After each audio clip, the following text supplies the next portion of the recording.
आदरणीय अध्यक्ष महोदय,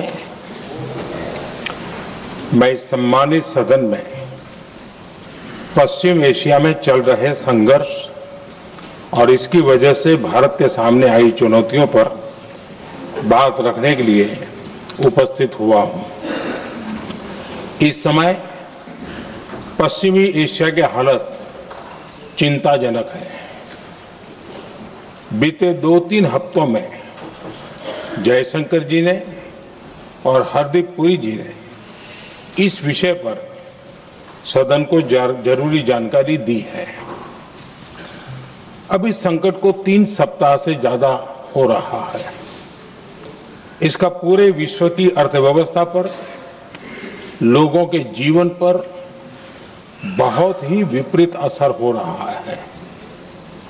इसलिए पूरी दुनिया इस संकट के जल्द से जल्द समाधान के लिए सभी पक्षों से आग्रह भी कर रही है।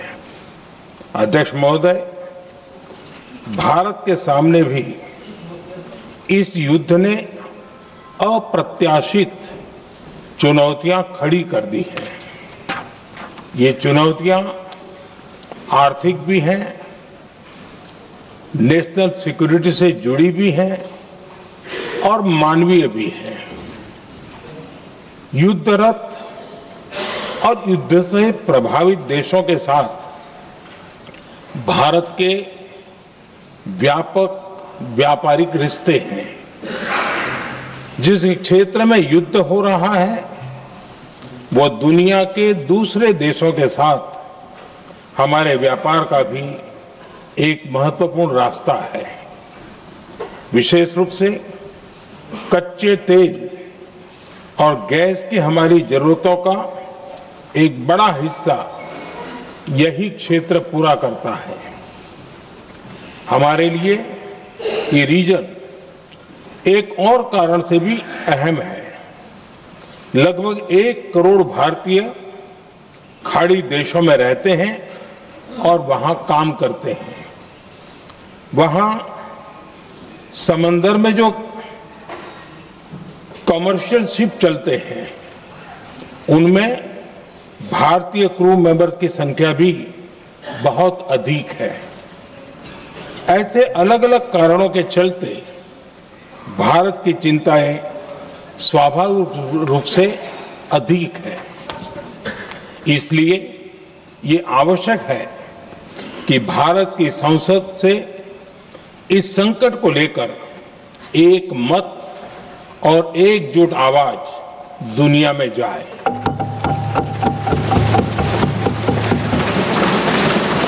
अध्यक्ष जी,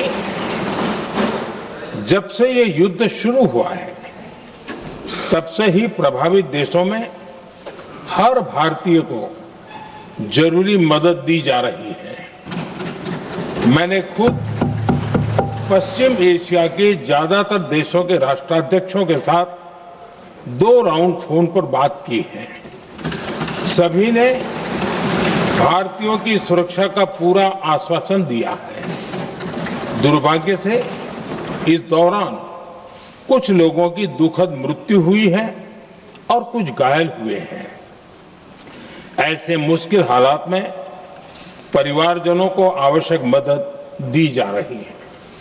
जो घायल है उनका बेहतर इलाज सुनिश्चित कराया जा रहा है। अध्यक्ष जी, प्रभावित देशों में हमारे जितने भी मिशन हैं वो निरंतर भारतीयों की मदद करने में जुटे हैं। वहां काम करने वाले भारतीय हो या फिर जो टूरिस्ट वहां गए हैं, सभी को हर संभव मदद दी जा रही है। हमारे मिशन नियमित रूप से एडवाइजरी जारी कर रहे हैं। यहां भारत में और अन्य प्रभावित देशों में 24/7 कंट्रोल रूम और आपातकालीन हेल्पलाइन स्थापित की गई है। इनके माध्यम से सभी प्रभावितों को त्वरित जानकारी दी जा रही है। अध्यक्ष जी, संकट की स्थिति में देश विदेश में भारतीयों की सुरक्षा हमारी बहुत बड़ी प्राथमिकता रही है। युद्ध शुरू होने के बाद से लेकर अब तक 3,75,000 से अधिक भारतीय सुरक्षित भारत लौट चुके हैं। ईरान से ही अभी तक लगभग 1,000 भारतीय सुरक्षित वापस लौटे हैं। इनमें 700 से अधिक मेडिकल की पढ़ाई करने वाले युवा हैं। खाड़ी देशों में भारतीय स्कूलों में हजारों विद्यार्थी पढ़ते हैं। सीबीएसई ने ऐसे सभी भारतीय स्कूलों में होने वाली कक्षा 10वीं और 12वीं की निर्धारित परीक्षाओं को रद्द कर दिया है। इन बच्चों की पढ़ाई निर्बाध चलती रहे, इसके लिए सीबीएसई उचित कदम उठा रही है। यानी सरकार संवेदनशील भी है, सतर्क भी है और हर सहायता के लिए तत्पर भी है। माननीय अध्यक्ष जी, भारत में बड़ी मात्रा में कच्चा तेल, गैस और फर्टिलाइजर जैसी अनेक जरूरी चीजें हॉर्मुज स्ट्रेट के रास्ते से आती हैं। युद्ध के बाद से ही हॉर्मुज स्ट्रेट में जहाजों का आना जाना बहुत चुनौतीपूर्ण हो गया है। बावजूद इसके हमारी सरकार का ये प्रयास रहा है कि पेट्रोल, डीजल और गैस की सप्लाई बहुत ज्यादा प्रभावित न हो। देश के सामान्य परिवारों को परेशानी भी कम से कम हो, इस पर हमारा फोकस रहा है। हम सभी जानते हैं, देश अपनी जरूरत की 60% एलपीजी आयात करता है। इसकी सप्लाई में अनिश्चितता के कारण सरकार ने एलपीजी के डोमेस्टिक उपयोग को प्राथमिकता दी है। साथ ही एलपीजी के देश में ही उत्पादन को भी बढ़ाया जा रहा है। पेट्रोल, डीजल की सप्लाई पूरे देश में सुचारू रूप से होती रहे, इस पर भी लगातार काम किया गया है। अध्यक्ष जी, आज की इन परिस्थितियों में एनर्जी सिक्योरिटी को लेकर बीते एक दशक में उठाए गए कदम और भी प्रासंगिक हो गए हैं। भारत ने बीते 11 वर्षों में अपनी एनर्जी इंपोर्ट का डाइवर्सिफिकेशन किया है। पहले क्रूड ऑयल, एलएनजी, एलपीजी ऐसी एनर्जी जरूरतों के लिए 27 देशों से इंपोर्ट किया जाता था। वहीं आज भारत 41 देशों से एनर्जी इंपोर्ट करता है। अध्यक्ष जी, बीते दशक में भारत ने संकट के ऐसे ही समय के लिए कच्चे तेल के भंडारण को भी प्राथमिकता दी है। आज भारत के पास 53 लाख मीट्रिक टन से अधिक का स्ट्रेटेजिक पेट्रोलियम रिजर्व है और 65 लाख मीट्रिक टन से अधिक के रिजर्व की व्यवस्था पर देश काम कर रहा है। हमारी तेल कंपनियों के पास जो रिजर्व रहता है वो अलग है। बीते 11 वर्षों में हमारी रिफाइनिंग कैपेसिटी में भी उल्लेखनीय वृद्धि हुई है। अध्यक्ष जी, सरकार अलग अलग देशों के सप्लायर्स के साथ भी लगातार संपर्क में है। प्रयास ये है कि जहां से संभव हो वहां से तेल और गैस की सप्लाई होती रहे। भारत सरकार गल्फ और आसपास के शिपिंग रूट्स पर निरंतर नजर बनाए हुए है। हमारा प्रयास है कि तेल हो, गैस हो, फर्टिलाइजर हो, ऐसे हर जरूरी सामान से जुड़े जहाज भारत तक सुरक्षित पहुंचे। हम अपने सभी वैश्विक सहयोगियों के साथ निरंतर संवाद कर रहे हैं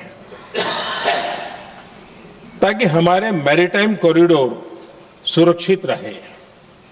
ऐसे प्रयासों के कारण बीते दिनों हॉर्मुज स्ट्रेट में फंसे हमारे कई जहाज भारत आए भी हैं। अध्यक्ष जी, संकट के इस समय में देश की एक और तैयारी भी बहुत काम आ रही है। पिछले 10-11 साल में इथेनॉल के उत्पादन और उसकी ब्लेंडिंग पर अभूतपूर्व काम हुआ है। एक दशक पहले तक देश में सिर्फ 1-1.5% इथेनॉल ब्लेंडिंग कैपेसिटी थी। आज हम पेट्रोल में 20% इथेनॉल ब्लेंडिंग के करीब पहुंच रहे हैं। इसके कारण प्रति वर्ष करीब 4.5 करोड़ बैरल कम ऑयल इंपोर्ट करना पड़ रहा है। ऐसे ही रेलवे के बिजलीकरण से भी बहुत बड़ा फायदा हो रहा है। अगर रेलवे का इतना बिजलीकरण न होता तो हर साल करीब 180 करोड़ लीटर डीजल अतिरिक्त लगता। ऐसे ही हमने मेट्रो का नेटवर्क बढ़ाया है। 2014 में जहां देश में मेट्रो नेटवर्क 250 किलोमीटर से भी कम था, आज ये बढ़कर करीब 1100 किलोमीटर हो गया है। हमने इलेक्ट्रिक मोबिलिटी पर बहुत अधिक बल दिया। केंद्र सरकार ने राज्यों को 15,000 इलेक्ट्रिक बसें चलाने के लिए दी हैं। आज जिस स्केल पर वैकल्पिक ईंधन पर काम हो रहा है, उससे भारत का भविष्य और सुरक्षित होगा।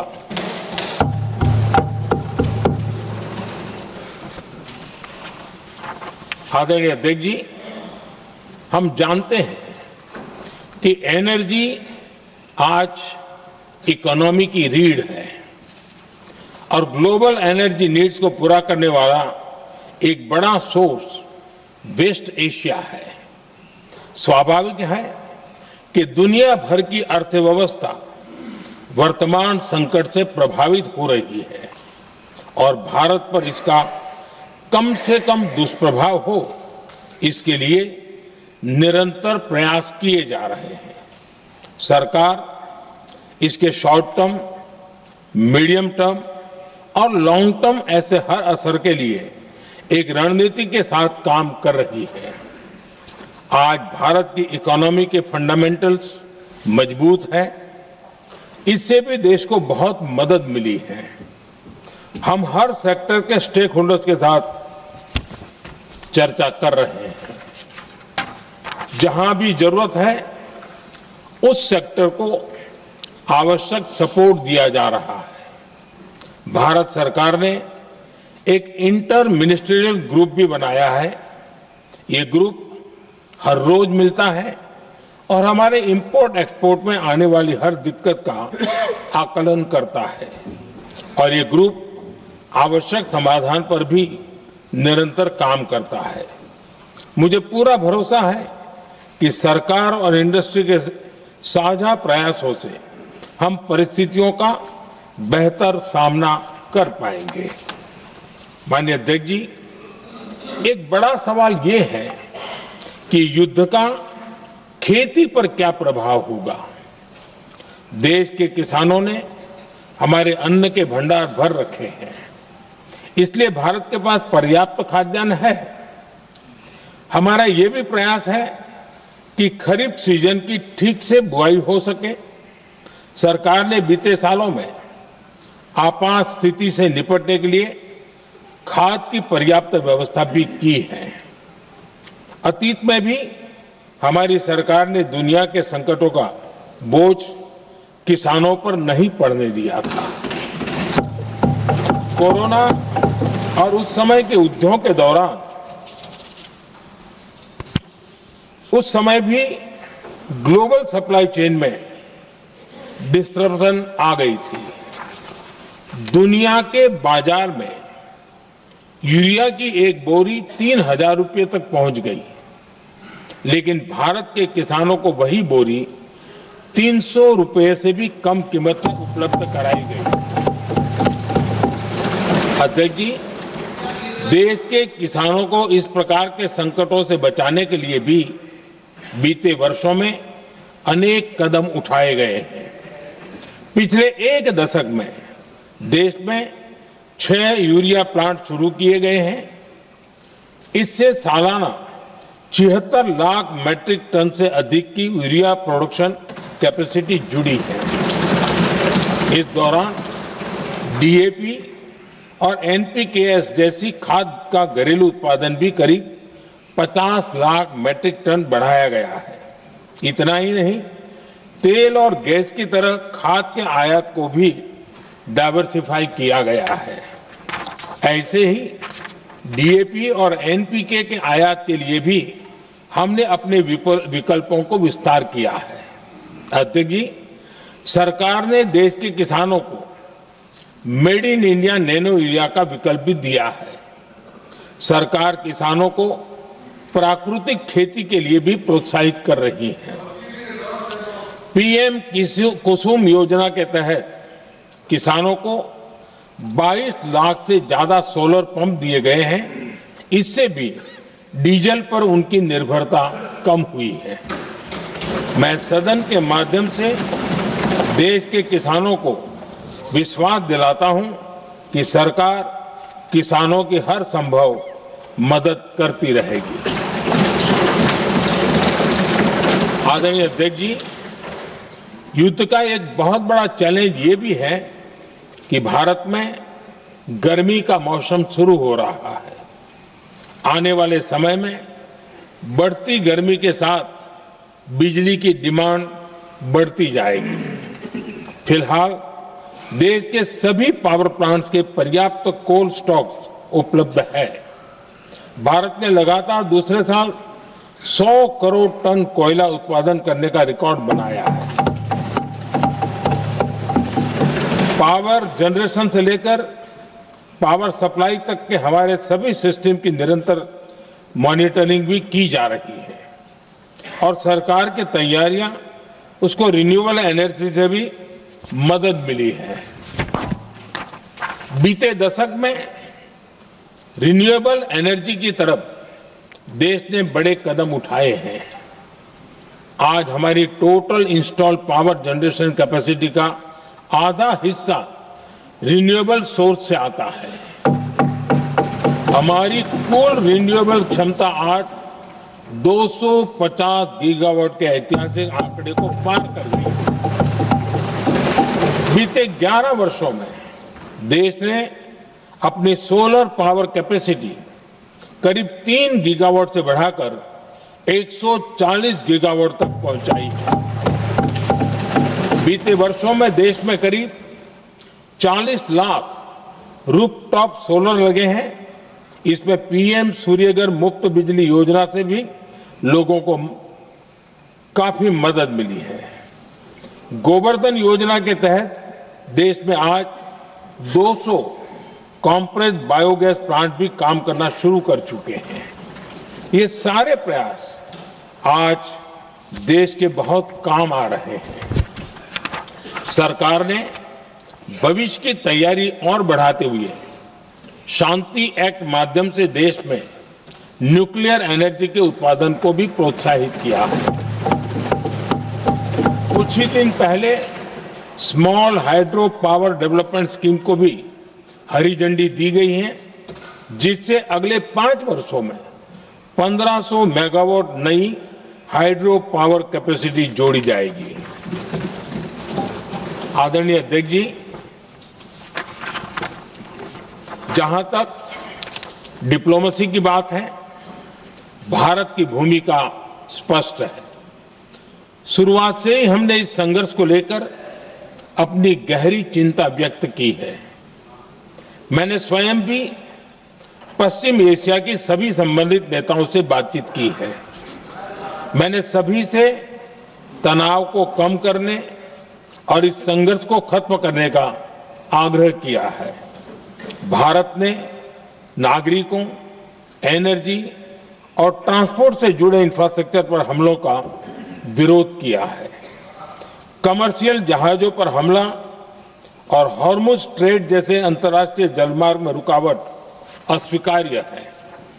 भारत डिप्लोमेसी के जरिए युद्ध के इस माहौल में भी भारतीय जहाजों के सुरक्षित आवागमन के लिए निरंतर प्रयास कर रहा है। अध्यक्ष महोदय, भारत हमेशा से मानवता के हित में और शांति के पक्ष में अपनी आवाज उठाता रहा है। मैं फिर कहूंगा कि बातचीत और कूटनीति ही इस समस्या का समाधान है। हमारे हर प्रयास तनाव को कम करने, इस संघर्ष को समाप्त करने के लिए है। इस युद्ध में किसी के भी जीवन पर संकट मानवता के हित में नहीं है।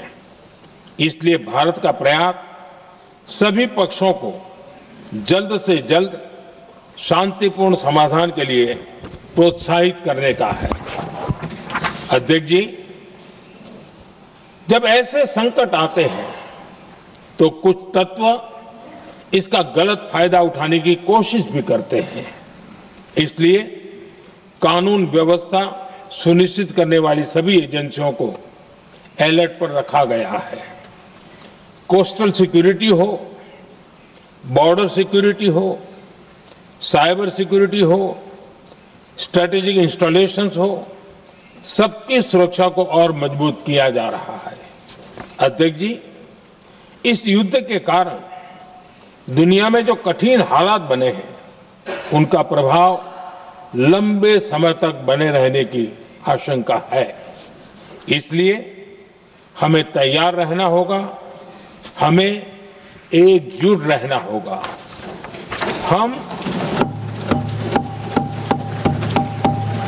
हम कोरोना के समय भी एकजुटता से ऐसी चुनौतियों का सामना कर चुके हैं। अब हमें फिर से उसी तरह तैयार रहने की आवश्यकता है।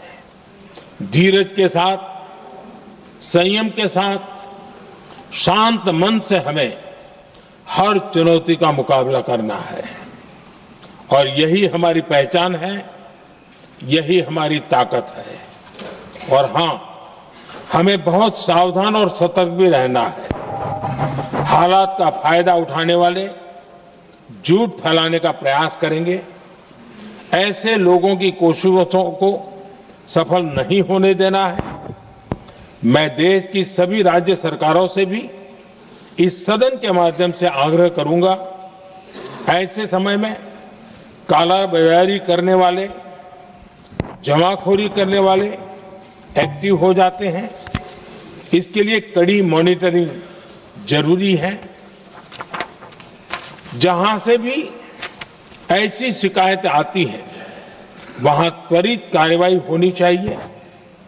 देश की हर सरकार और देश का हर नागरिक जब मिलकर चलेंगे तो हम हर चुनौती को चुनौती दे सकते हैं। इसी आग्रह के साथ मैं अपना वक्तव्य समाप्त करता हूं। बहुत बहुत धन्यवाद। माननीय सदस्यगण, जिन्हें आज अपना नियम 377 के अधीन मामले उठाने हैं, वो व्यक्तिगत रूप से सभा पटल पर। तो मिडिल ईस्ट तनाव पर प्रधानमंत्री नरेंद्र मोदी ने बात रखी। मिडिल ईस्ट में हालात ठीक नहीं, पीएम की तरफ से कहा गया है। माननीय वित्त मंत्री ji. Sir, I rise to move